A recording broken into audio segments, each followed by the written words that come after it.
ആറാം നിയമസഭയുടെ ആദ്യ സമ്മേളനത്തിന് ഇന്ന് തുടക്കമാകും. രാവിലെ 9 മണിക്ക് MLA-മാർ സത്യപ്രതിജ്ഞ ചെയ്യും. പ്രോടെം സ്പീക്കർ ജി സുധാകരൻ സത്യവാചകം ചൊല്ലിക്കൊടുക്കും.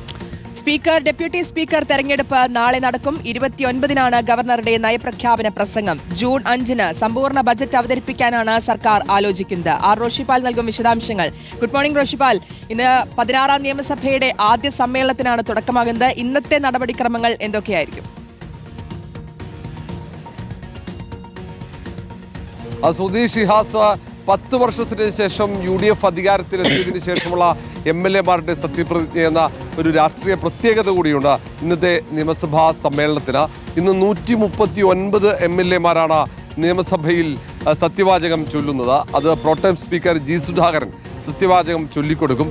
മുഖ്യമന്ത്രി VD സതീശൻ ഉൾപ്പെടെ MLA ആയി സത്യപ്രതിജ്ഞ ചെയ്യുന്നുണ്ട്.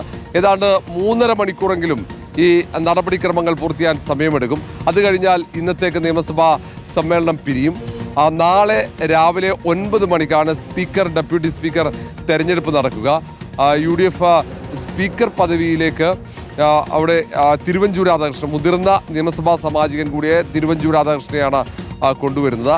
LDF സ്പീക്കർ പദവിയിലേക്ക് മത്സരിക്കുന്നുണ്ടെങ്കിൽ മാത്രമാണ് അവിടെ വോട്ടെടുപ്പ് നടക്കുക, അല്ലെങ്കിൽ സ്വാഭാവികമായും തിരഞ്ഞെടുക്കപ്പെടും. ഡെപ്യൂട്ടി സ്പീക്കർ പദവിയിലേക്ക് ഷാനിമോൾ ഉസ്മാൻ, ഈ 2 പേരാണ്. സമാനമായി തന്നെ ചീഫ് പദവിയിലേക്ക് അബു ജോസഫും വരുന്നുണ്ട്. അതിൻ്റെ തൊട്ടു പിന്നാലെ നിയമസഭ പിരിയും.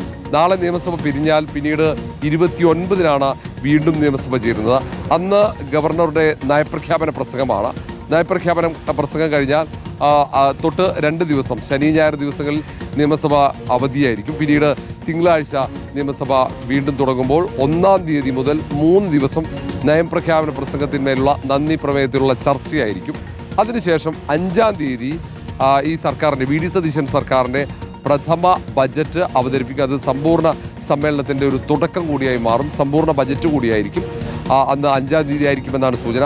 2-ാം തീയതി മാത്രമാണ് അത് സംബന്ധിച്ച ഔദ്യോഗികമായ അറിയിപ്പ് നിയമസഭ സെക്രട്ടറിക്ക് ലഭിക്കുകയുള്ളൂ.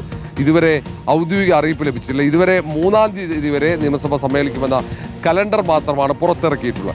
5-ന് ബജറ്റ് അവതരിപ്പിക്കുകയാണെങ്കിൽ സഭാ സമ്മേളനം നീണ്ടുപോകും. കാരണം ബജറ്റിന്മേലുള്ള ചർച്ചയുണ്ടാകും. അങ്ങനെ ഏതാണ്ട് 15 ദിവസമെങ്കിലും നിയമസഭാ സമ്മേളനം നടക്കാൻ സാധ്യതയുണ്ട്. ഏതായാലും ഈ നിയമസഭാ സമ്മേളനത്തിൽ തന്നെ ധവളപത്രം സമർപ്പിക്കാൻ സാധ്യതയുണ്ട്. സംസ്ഥാനത്തിന്റെ സാമ്പത്തിക സ്ഥിതി പൊതുജനങ്ങളെ ബോധ്യപ്പെടുത്താൻ വേണ്ടി സർക്കാർ 4-അംഗ സമിതിയെ ധവളപത്രം തയ്യാറാക്കാൻ നിയമിച്ചിട്ടുണ്ട്. ആ സമിതി ധവളപത്രം തയ്യാറാക്കുന്നത് തുടങ്ങിക്കഴിഞ്ഞു. അതിൻ്റെ പഠനവും പരിശോധനയും തുടങ്ങിക്കഴിഞ്ഞു. ഒരുപക്ഷെ ഈ സഭാ സമ്മേളനത്തിൽ തന്നെ ആ ധവളപത്രം അവതരിപ്പിക്കും എന്ന് തന്നെയാണ് പ്രതീക്ഷിക്കുന്നത്. ഓക്കെ, റോഷിപാലാണ് വിശദാംശങ്ങൾ നൽകിയത്. 10 വർഷത്തിന് ശേഷമാണ് UDF ഭരണപക്ഷത്തിരിക്കാൻ പോകുന്നത്. പ്രതിപക്ഷത്തേക്ക് എത്തുമ്പോൾ എങ്ങനെയൊക്കെ ആയിരിക്കും ഇനി ചോദ്യങ്ങൾ, എങ്ങനെയൊക്കെ ആയിരിക്കും മറുപടി ഉത്തരങ്ങൾ എന്നൊക്കെയാണ് ഇനി കാത്തിരുന്ന് കാണുന്നത്. ഇന്ന് രാവിലെ 9-ന് MLA-മാർ സത്യപ്രതിജ്ഞ ചെയ്യും. പ്രോടെം സ്പീക്കർ ജി സുധാകരൻ സത്യവാചകം ചൊല്ലിക്കൊടുക്കും. വിശദാംശങ്ങളാണ് ആർ റോഷിപാൽ നൽകിയത്.